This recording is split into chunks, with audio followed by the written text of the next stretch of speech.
जय जिनेन्द्र, कैसे हैं आप सब। आरसी ख्वाहिश में आप सबका स्वागत है। अधिक मास शुरू हो रहा है, चतुर्मास अभी शुरू हो रहा है 29 तारीख से। तो आपने अभी तक बहुत सी वीडियोस देखे होंगे, बहुत सी जानकारी पाई होगी कि चतुर्मास में आप ये करें, चतुर्मास में वो करें, इन नियमों का पालन करें, ये चीज़ें करें, रात को खाना ना खाएं, और भी बहुत सी कितनी ही बातें।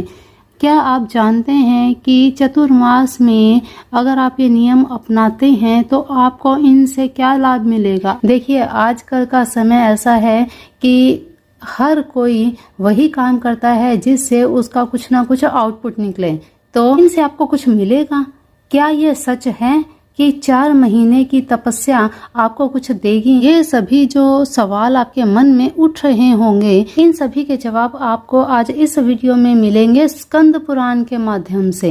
क्योंकि स्कंद पुराण हमारा एक महापुराण है, हिंदू धर्म का महापुराण है, जिसमें जो भी बातें लिखी गई हैं ऋषि मुनियों द्वारा लिखी गई हैं, वर्णित हैं। तो इन पर आप आंख बंद करके विश्वास कर सकते हैं। क्या सच है और क्या नहीं, चलिए जान लेते हैं। स्कंद पुराण के अनुसार शंख चक्र गदा धारण करने वाले देव देवेश्वर भगवान विष्णु के शयन करने पर जो कोई भी पालन करने योग्य नियम, व्रत और आदि जो भी हैं उन्हें अपनाते हैं तो उनका क्या फल मिलता है। भगवान विष्णु के शयन करने पर चतुर्मास में जो कोई नियम पालन करता है वह अनंत फल देने वाला होता है, ऐसा ब्रह्मा जी का कथन है। पुरुष को सर्वथा प्रयत्न करके कोई नियम ग्रहण करना चाहिए ही चाहिए। भगवान विष्णु के संतोष के लिए नियम, जप, होम, स्वाध्याय और व्रत का अनुष्ठान अवश्य करना चाहिए। जो मानव भगवान वासुदेव के उद्देश्य से केवल शाकाहार करके वर्षा के 4 महीने व्यतीत करता है वह धनी होता है। जो भगवान विष्णु के शयन काल में प्रतिदिन नक्षत्रों का दर्शन करके ही एक बार भोजन करता है वह धनवान और रूपवान और माननीय होता है। जो एक दिन का अंतर देकर भोजन करते हुए चौमासा व्यतीत करते हैं वह सदा वैकुंठ धाम में निवास करता है। जो जनार्दन के शयन करने पर छठे दिन भोजन करता है वह राजस्व और अश्वमेघ यज्ञों का संपूर्ण फल प्राप्त करता है। जो सदा 3 रात उपवास करके चौथे दिन भोजन करते हुए चौमासा बिताता है वह इस संसार में फिर किसी प्रकार जन्म नहीं लेता, अर्थात जन्म मृत्यु के चक्कर से, बंधन से मुक्त हो जाता है। जो श्री हरि के शयन काल में व्रत परायण होकर चौमासा व्यतीत करता है वह अनिष्टोम यज्ञ का फल पाता है। जो भगवान मधुसूदन के शयन करने पर अयाचित अन्न का भोजन करता है उसको अपने भाई बंधुओं से कभी भी योग नहीं होता। जो वर्षा के 4 महीने तक तेल और घी लगाना छोड़ देता है वह स्वर्गीय भोग का भागी होता है। जो मानव ब्रह्मचर्य पालन पूर्वक चौमासा व्यतीत करता है वह श्रेष्ठ विमान पर बैठकर स्वेच्छा से स्वर्गलोक में जाता है। जो चौमासे भर नमकीन वस्तुओं और नमक को छोड़ देता है उसके सभी कर्म सफल होते हैं। जो चौमासे में प्रतिदिन स्वाहांत विष्णु सूक्त के मंत्रों द्वारा तिल और चावल की आहुति देता है वह कभी रोगी नहीं होता।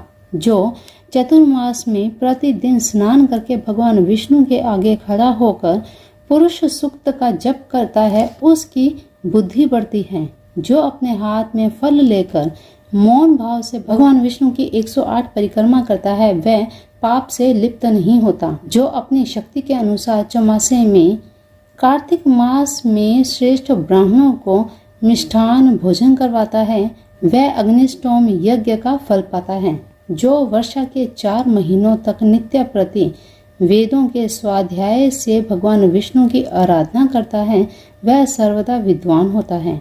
जो चौमासे भर भगवान के मंदिर में दिन रात नृत्य गीत आदि का आयोजन करता है वह गंधर्व भाव को प्राप्त होता है। यदि 4 महीनों तक नियम पालन करना संभव न हो तो एक कार्तिक मास में ही सब नियमों का पालन अवश्य करना चाहिए। जो ब्राह्मण संपूर्ण कार्तिक मास में कांस, मांस, क्षौरकर, मधु, दोबारा भोजन और मैथुन आदि सब छोड़ देता है वह वीडियो में पहले बताए गए सभी नियमों का फल प्राप्त कर लेता है।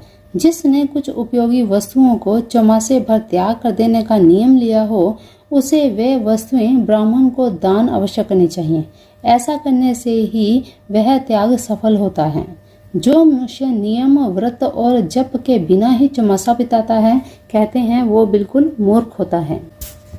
अब यहाँ पे थोड़ा सा ध्यान दीजिएगा कि श्रावण में कृष्ण पक्ष की द्वितीया को श्रवण नक्षत्र में प्रातः काल पापी, पतित और मल्लेच्छ आदि से वार्तालाप बिल्कुल भी ना करें। फिर दोपहर में स्नान करके धुले हुए वस्त्र पहनकर पवित्र हो जलशायी श्री हरि के समीप जाकर इस मंत्र से पूजा करें। स्क्रीन पर दिया है मंत्र। इस मंत्र से भगवान विष्णु की पूजा करें। इस मंत्र का अर्थ क्या है, जरा समझिए ध्यान से। श्री वत्स चिन्ह धारण करने वाले लक्ष्मीकांत, श्री धाम श्री पते अविनाशी परमेश्वर, धर्म अर्थ एवं काम देने वाला मेरा गृहस्थ आश्रम नष्ट ना हो, मेरे माता पिता नष्ट ना हो, मेरे अग्निहोत्र ग्रह की अग्नि कभी न बुझे, मेरी स्त्री से संबंध विच्छेद कभी न हो। देव, जैसे आपका शयन ग्रह लक्ष्मी जी से कभी शून्य नहीं होता, उसी प्रकार प्रत्येक जन्म में मेरी भी शैया धर्म पत्नी से शून्य ना रहे। ऐसा कहकर अर्घ्य देना चाहिए। अपनी शक्ति के अनुसार ब्राह्मण की पूजा करें। इसी प्रकार भाद्रपद, अश्विन और कार्तिक मास में भी जलशायी जगदीश्वर का पूजन करना चाहिए। खारी वस्तु और नमक से रहित अन्न भोजन करना चाहिए। व्रत समाप्त होने पर श्रेष्ठ ब्राह्मण को भक्ति पूर्वक दान दें। धान्य, शैया, वस्त्र और स्वर्ण अर्थात सोना दक्षिणा में जरूर देना चाहिए। जो मनुष्य एकाग्रचित होकर इस प्रकार भली भांति व्रत का पालन करता है, उसके ऊपर जलशायी जगत गुरु भगवान विष्णु बहुत प्रसन्न होते हैं, संतुष्ट होते हैं। किसी भी जन्म में उसकी शैया धर्म पत्नी से शून्य नहीं होती। जानकर या अनजाने में ही 8 मास तक किए हुए सब पाप को यह व्रत तत्काल ही नष्ट कर देता है। जो पुत्रहीना, काकबंध्या अथवा विधवा स्त्री भी एकाग्रचित हो इस व्रत का पालन करती है, उसके ऊपर प्रसन्न हो जगन्नाथ सदा शुद्धि प्रदान करते हैं। उसकी बुद्धि कभी पाप में नहीं लगती, कभी काम भावना से कलंकित नहीं होती। कुमारी कन्या भी यदि इस व्रत का पालन करे तो उसे कुलीन और रूपवान पति की प्राप्ति होती है।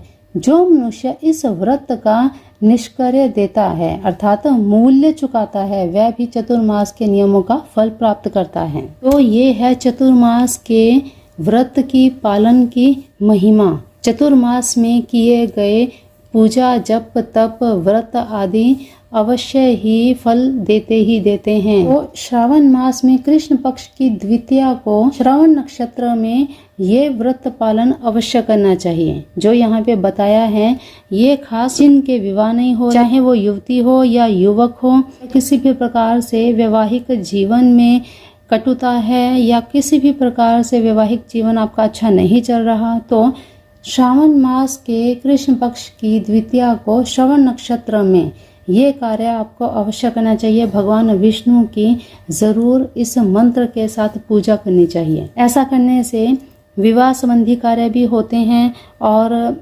जिनको संतान की प्राप्ति नहीं हो रही तो उन्हें भी संतान की प्राप्ति होती है।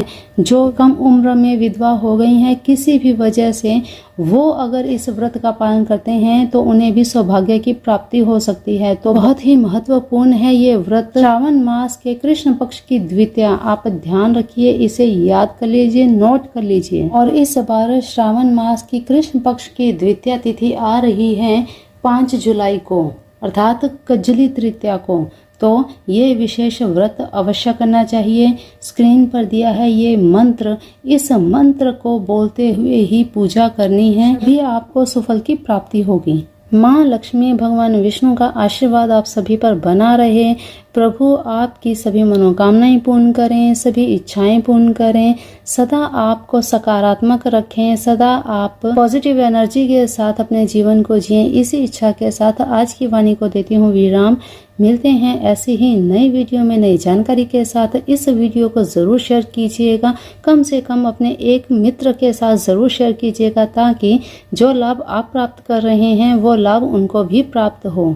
तो ज़रूर भागीदार बनिए किसी के सुख में, किसी को सुख देने में भागीदार बनेंगे तो डबल होकर आपको भी सुख मिलेगा। तो ज़रूर ये कार्य करें, वीडियो को ज़रूर शेयर करें। आपका एक शेयर किसी का जीवन बना सकता है। तो चलिए आज के लिए इतना ही, अगली वीडियो में मिलते हैं। तब तक के लिए अपना ध्यान रखिए, मस्त रहिए, स्वस्थ रहिए, अपनों का भी ध्यान रखिए। जय जिनेंद्र, जय राधे कृष्णा, हर हर महादेव।